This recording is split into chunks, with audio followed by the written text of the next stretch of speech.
Hey, everybody. Thanks for joining us for this talk on how to help someone who's in a toxic relationship.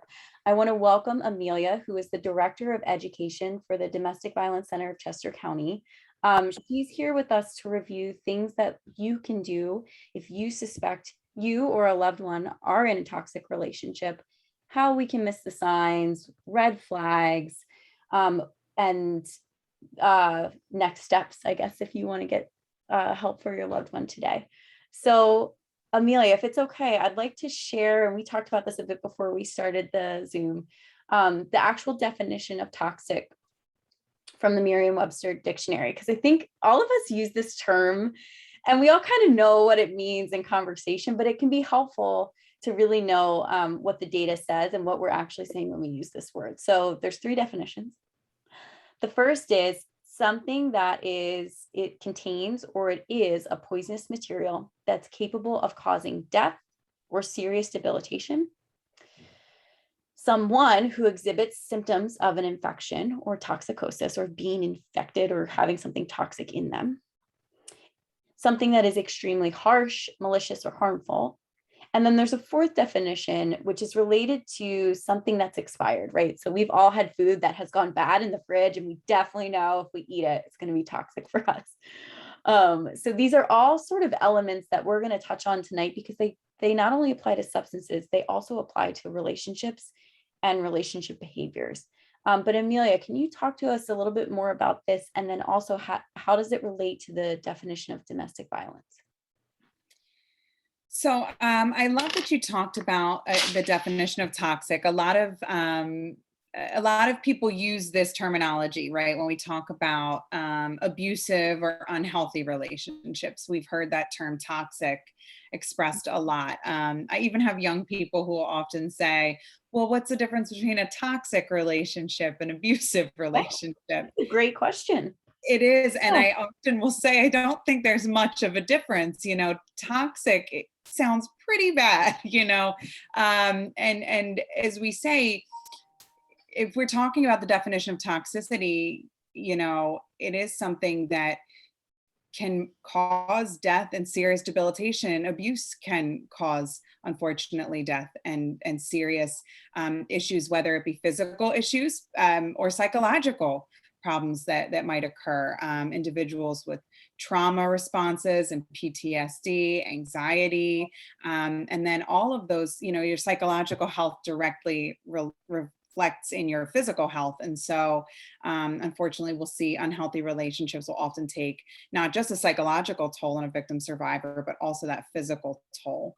It is harsh. When we talk about the definition of abuse, it's interesting to talk about that because we understand that in the definition of abuse, a lot of individuals don't understand when we talk about red flags and like what are unhealthy or abusive behaviors. People might hear things and think, oh, I think I've done that, or I think I've experienced that in my relationship. And so when we define domestic abuse, we're talking about a pattern of behavior that occurs consistently over time rather than a one-off incident, right?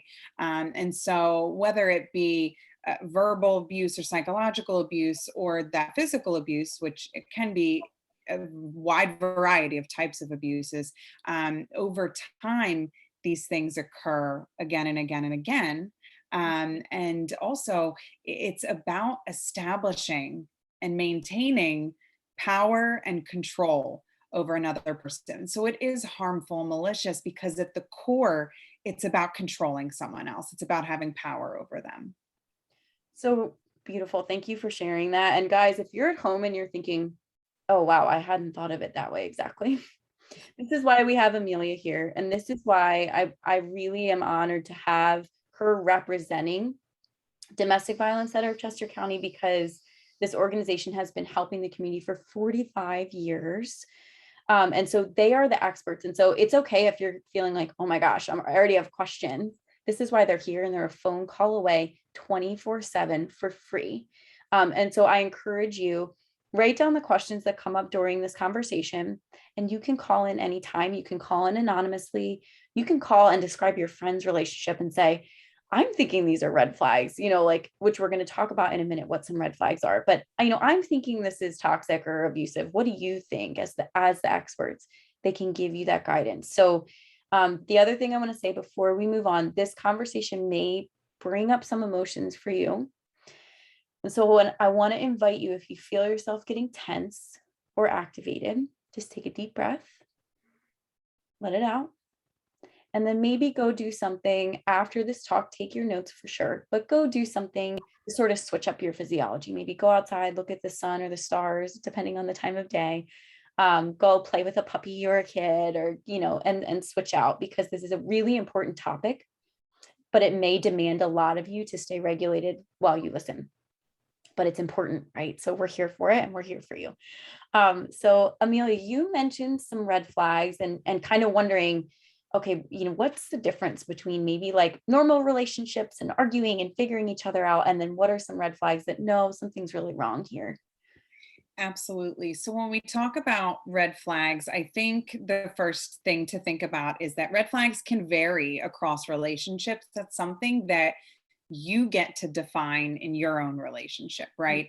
So it's about asking yourself, does this feel uncomfortable? Does this make me feel unsafe? Mhm. Is this something that makes me angry or hurts me, hurts my feelings?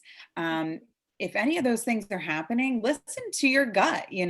That's one thing that we notice a lot of individuals do often in abusive relationships and in those patterns is we ignore our gut feelings. We ignore when, our instincts are telling us something isn't right here, something is off, and instead we try to rationalize it. And so I always will say, listen to your gut. And if it makes you feel uncomfortable, it makes you uneasy, it hurts your feelings, or maybe like pisses you off a little bit, Yeah. that could be a red flag for you. And red flags can be different for every individual.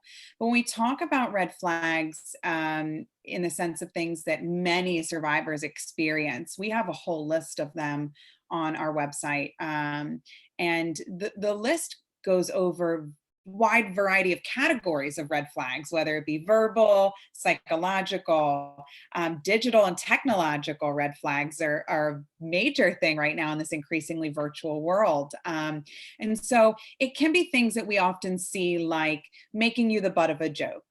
I'm telling a joke, other people are around, and you're the butt of the joke, and the punchline is you, or I'm picking fun at you, and everybody's laughing along, and you're in front of other people, so you can't really address it in that moment, right? But also, it's one of those things where you might address it, and they say, "Oh, it was, come on, everyone was laughing, everyone knew that I was joking around." Get thicker skin, learn to take a joke. So a Mm. lot of those kinds of things that come across as almost playful, but still do sting, right? So making fun of you in front of other people, making you the butt of a joke, those micro invalidations, right? Constantly invalidating your feelings and your experience of things.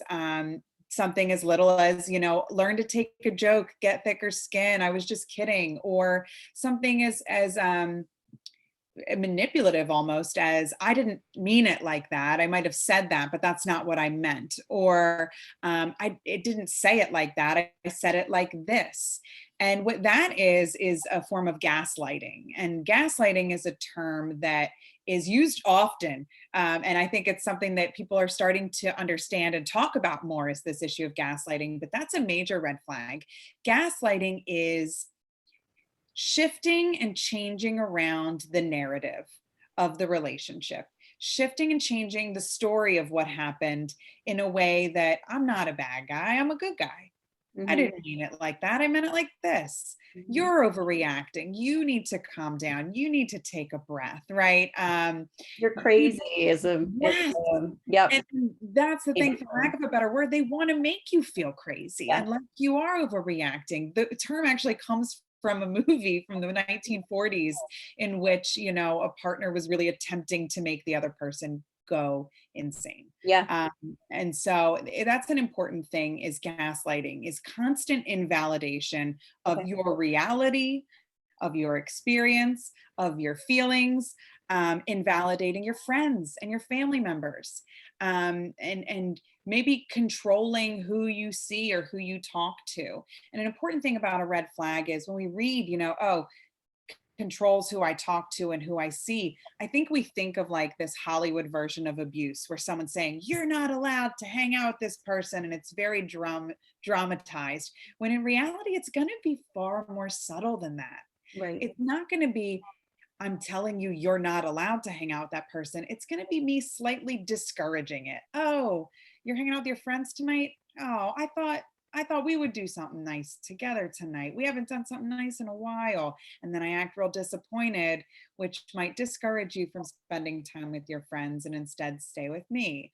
Or when you're with your friends and we can like talk a little bit about that virtual technological piece of it, I might text you the whole time you're with your friends Mhm. and incessantly and start getting angry that you're not responding right away. And so if I start getting angry, then you will respond. And while you might physically be with your friends, you're still mentally here with me and in this conversation. So there are some subtleties. And that's the important thing about red flags is that red flags are subtle and therefore they're often missed and overlooked. Yep. Absolutely, guys. And I love what Amelia said in the beginning about like, how do you feel?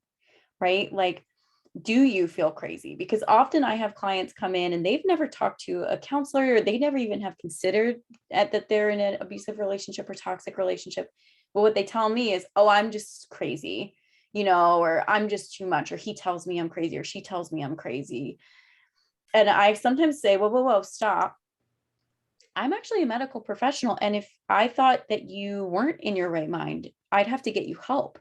And I've been doing a mental status exam actually the whole time you've been talking, and I can tell you for a fact that you're not.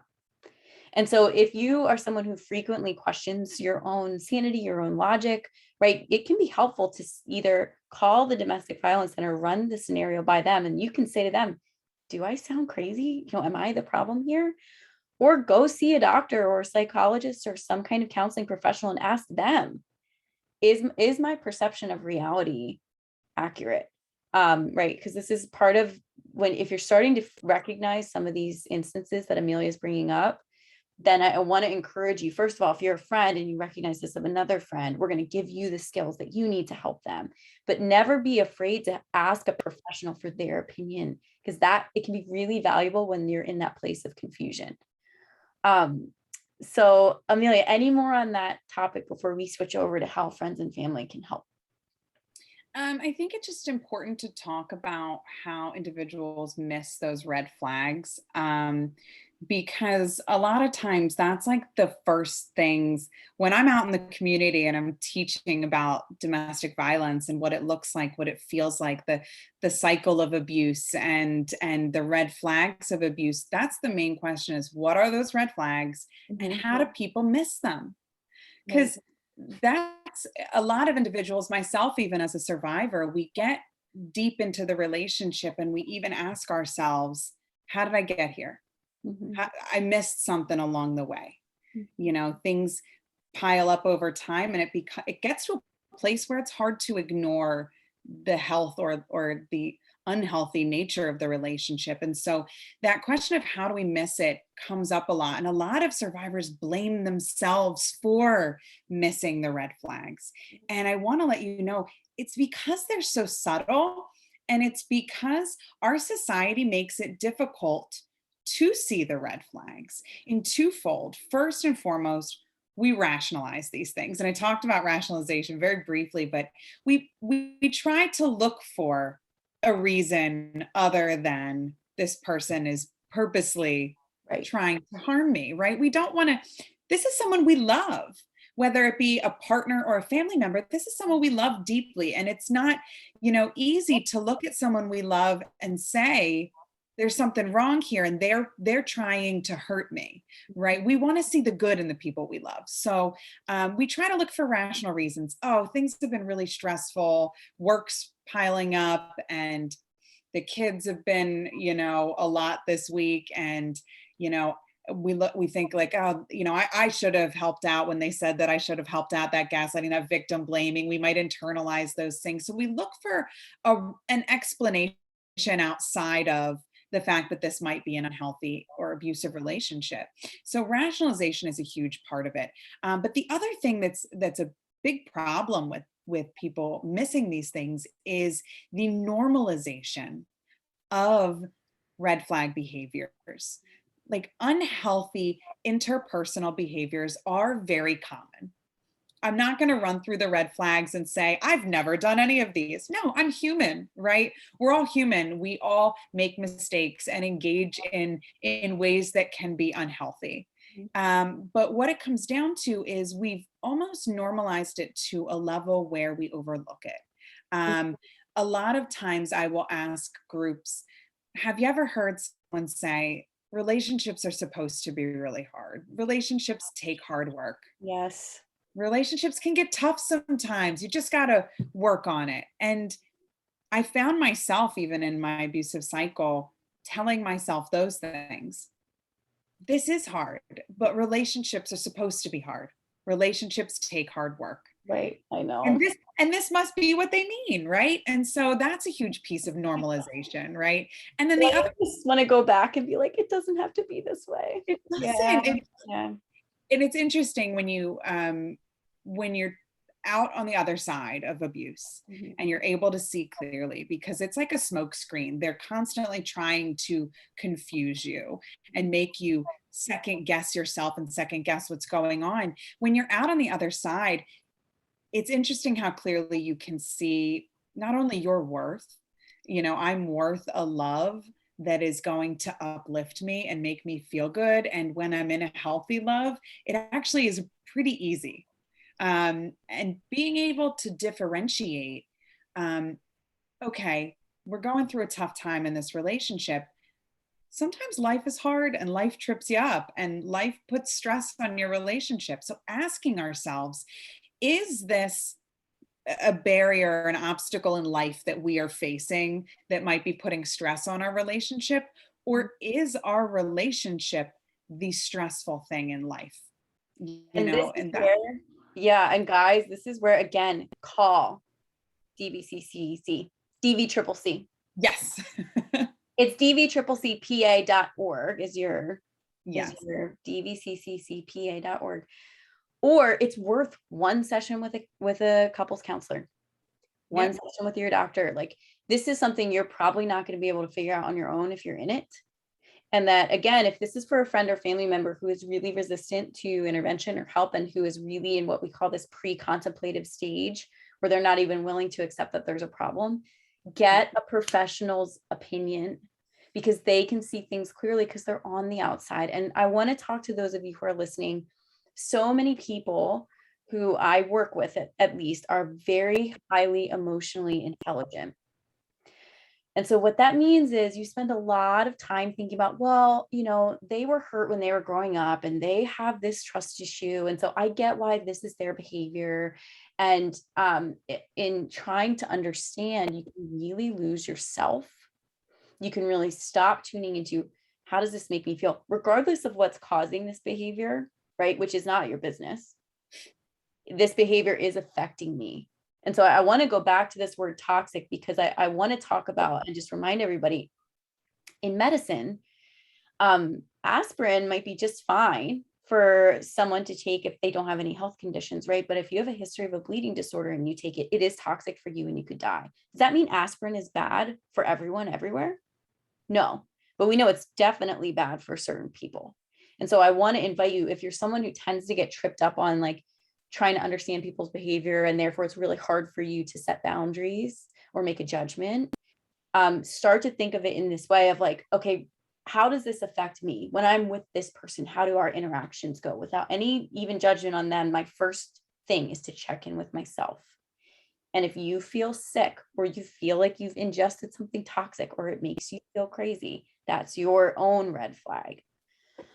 So thank you, Amelia. So let's talk about, you said, how do we miss the signs? We talked about normalization, rationalization. I know also on our list is like, we kind of forget about the signs of a healthy relationship. Yeah, and that's a big thing too, is we have a bookmark that we give out to especially young people, teens and college students. Um, and the bookmark has always been a useful tool because on one side it says loves me not, and it has a list of unhealthy or abusive behaviors. Okay. And it's really easy when we talk about rationalization and normalization to look at those unhealthy behaviors and say, oh, yeah, well, that's happened, but you have to understand the context of why it happened and da da da, and I rationalize it. Or even like the rationalization that you just brought up, they had a really tough childhood. They grew up in an abusive household, and this is just stuff that they've picked up and so on and so forth. So using that as a rationalization or an excuse to allow abusive behavior to continue in that relationship. It's really easy to look at and reason away those unhealthy things, those abusive things. What we found is more telling is when we flip that bookmark over, the other side says loves me, and it has a list of healthy relationship traits. What should I be looking for in a healthier relationship? And I always will challenge young groups of teens also to talk about that. Like, what does a healthy relationship look like to you all? And when we read those things off and we see things like trusts me and likes and enjoys spending time with my friends and family, supports my goals, supports my dreams in life, listens to and values my opinion, um, even something as little as makes me laugh. When we look at those things and we recognize that we are missing those traits in our life, it's harder to reason that away. It's harder to rationalize why someone doesn't trust you.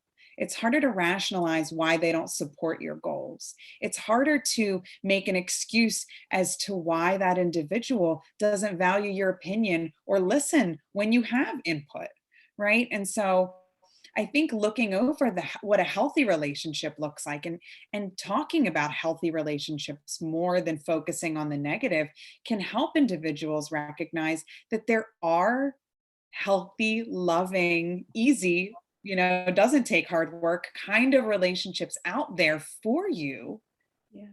and you should just look for those, rather than continuing to just kind of Yeah. rationalize and deal with and normalize an unhealthy relationship that is negatively affecting you. Yes, there's billions of people on the planet, guys. You don't have to be stuck. So let's talk about because look, maybe you're someone and you're listening to this and you're thinking, okay, well, I'm not a teenager. I'm 42 and I got 3 kids and no job, and my husband's the provider, and I'm starting Yeah. to get worried because now I'm like, oh man, I think this is me.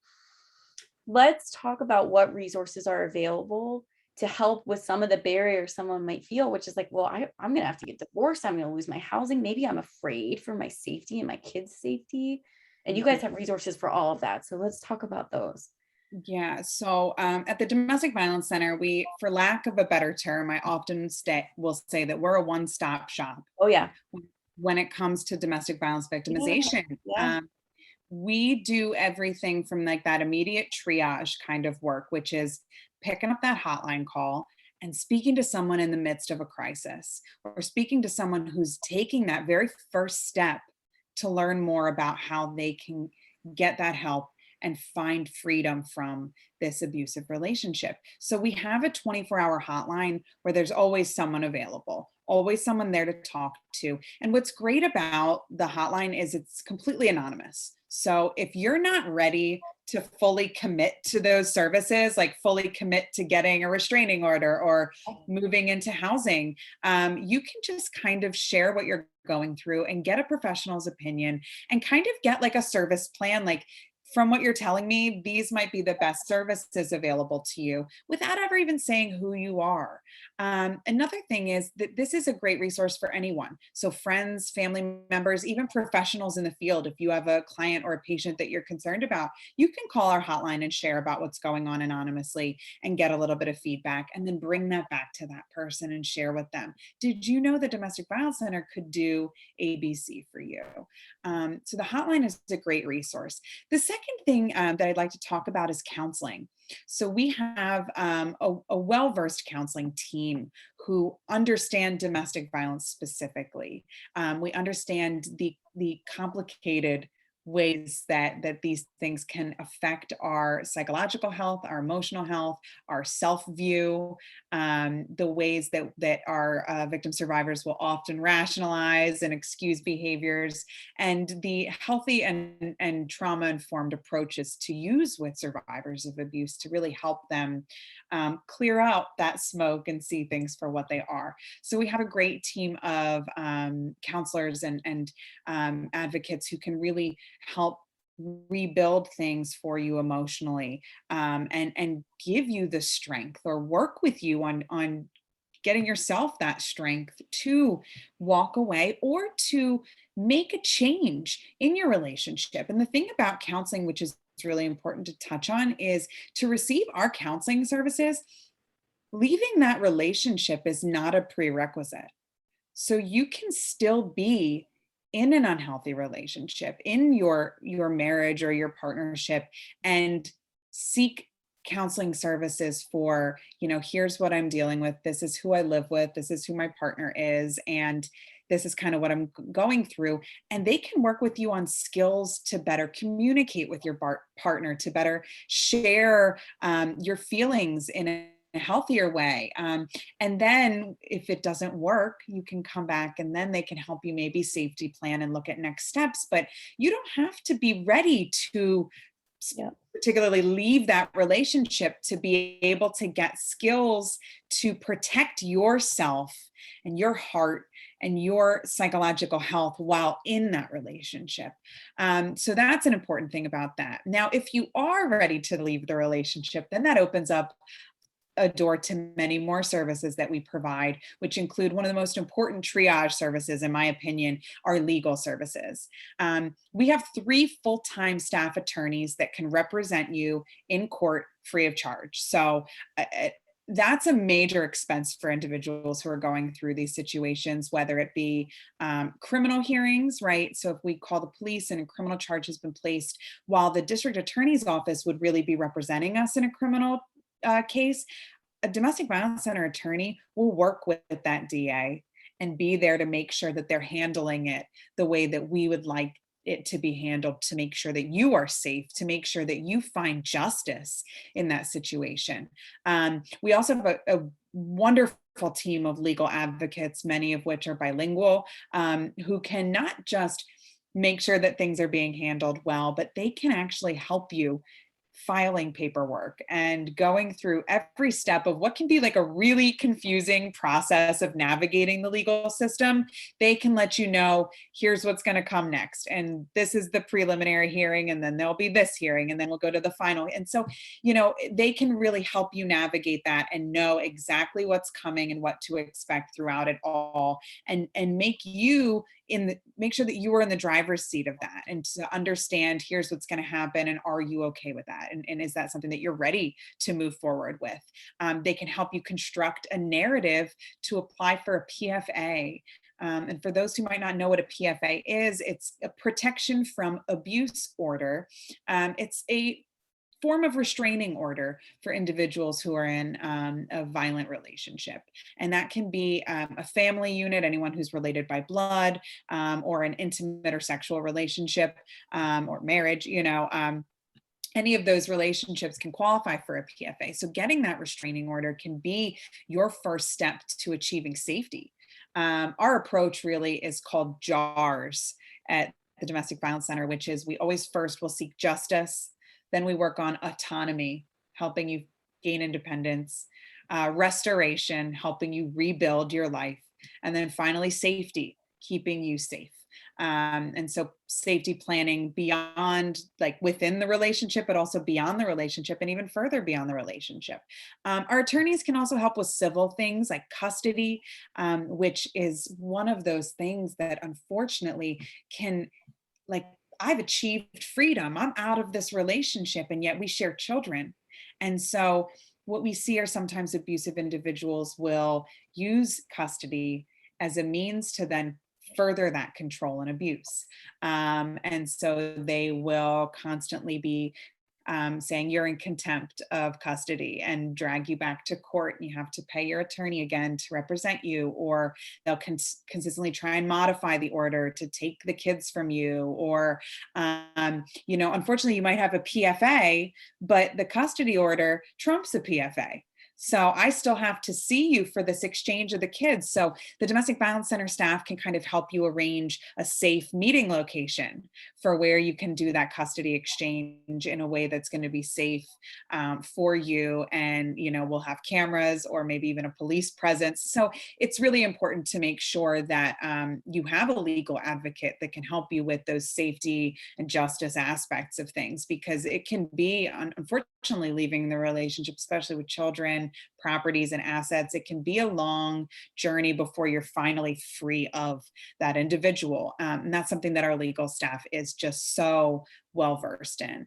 We also have legal advocates who can assist with documentation and immigration, citizenship status paperwork for our undocumented survivors here in Chester County, which is just so fantastic and so necessary. And then finally, and just as important as these things, we have several housing options. So we have a crisis shelter, an emergency shelter. It's an up to 30-day stay for individuals who are in imminent danger, right? I feel like my life is in danger. I have dealt with physical abuse or the threat thereof, right?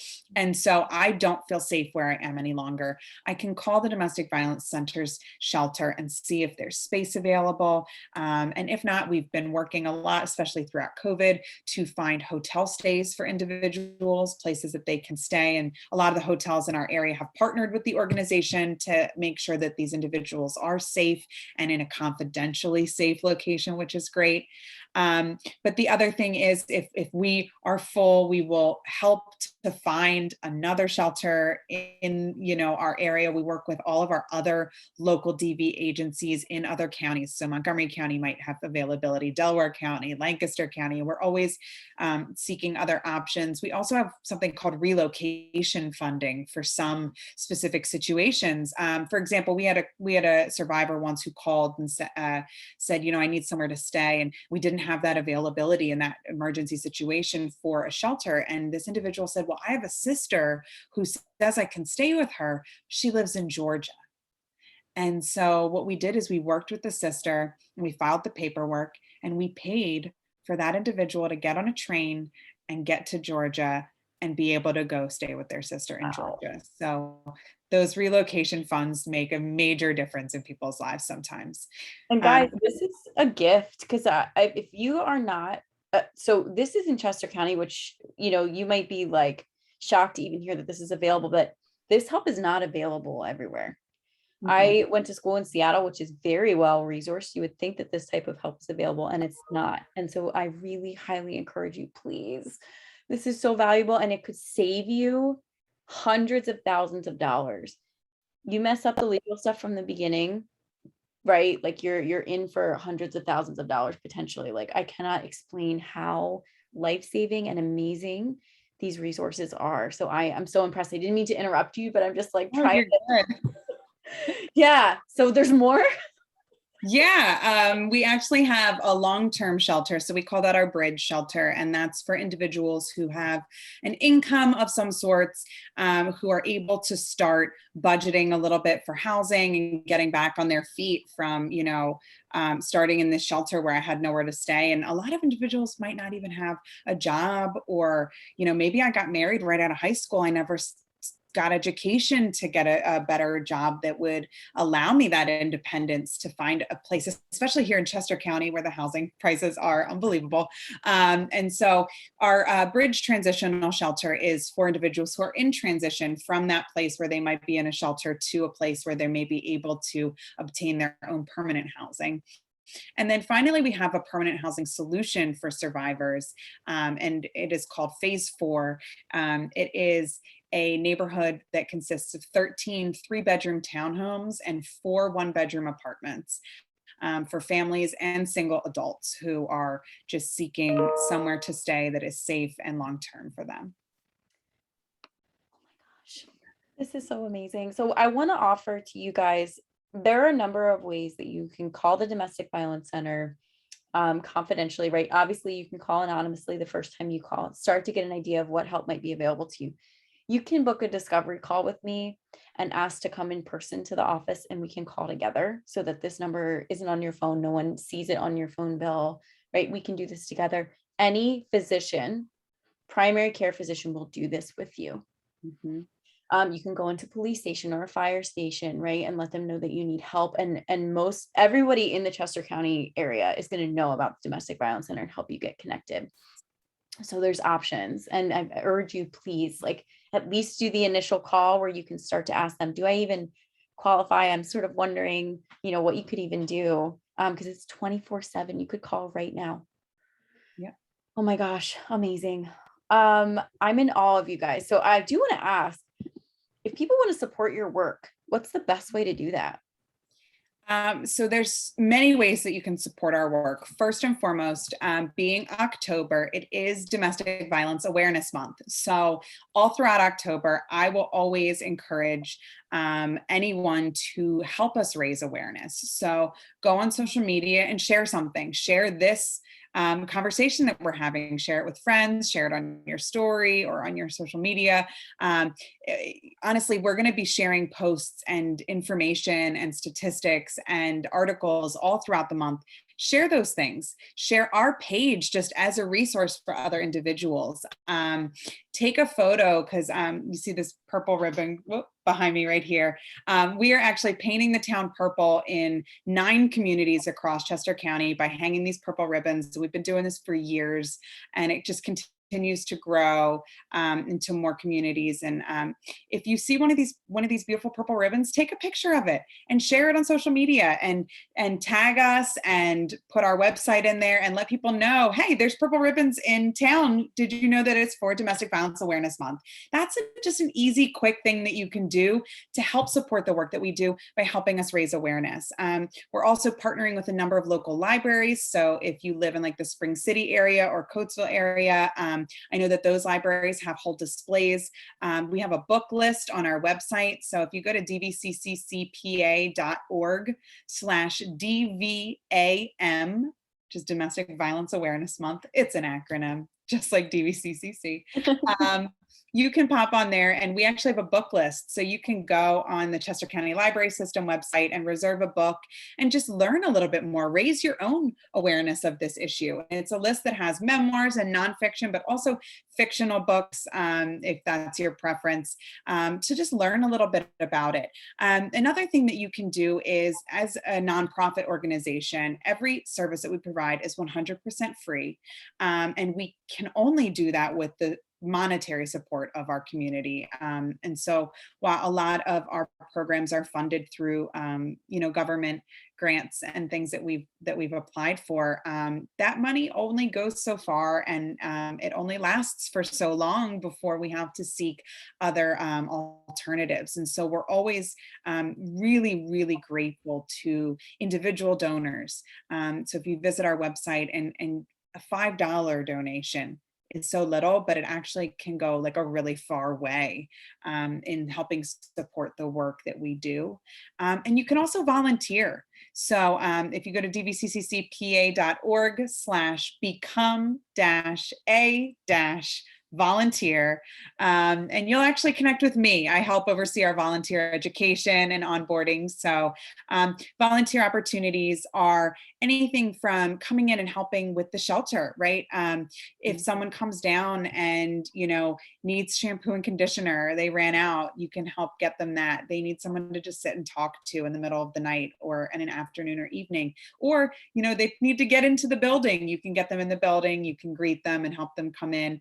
The other thing that we always need help with are answering our hotlines. So while we have trained staff that would be there answering the hotlines as well, if those phones are ringing off the hook, which sometimes they are, we need volunteers to assist with that as well. We also have great opportunities for projects, maintenance on our grounds in our neighborhoods and in our shelter. We're always looking for people to assist us with just making sure that the building is at the highest quality. It's a very old building. So always making sure that that upkeep is going on maintenance wise. And then projects like awareness projects.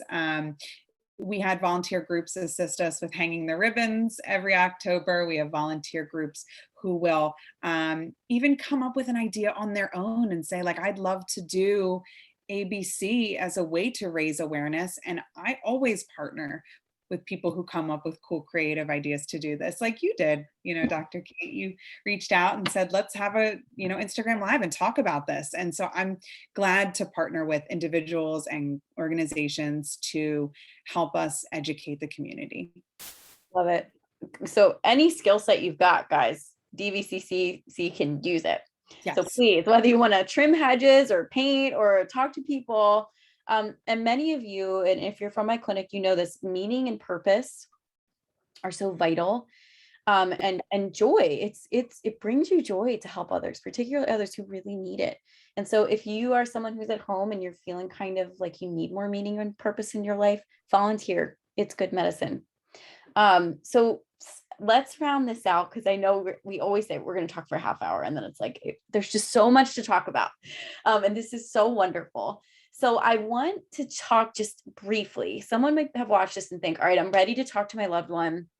Like they need help and I need to get them help. But there are a couple key things we need to keep in mind when we're trying to talk to somebody who we're concerned about.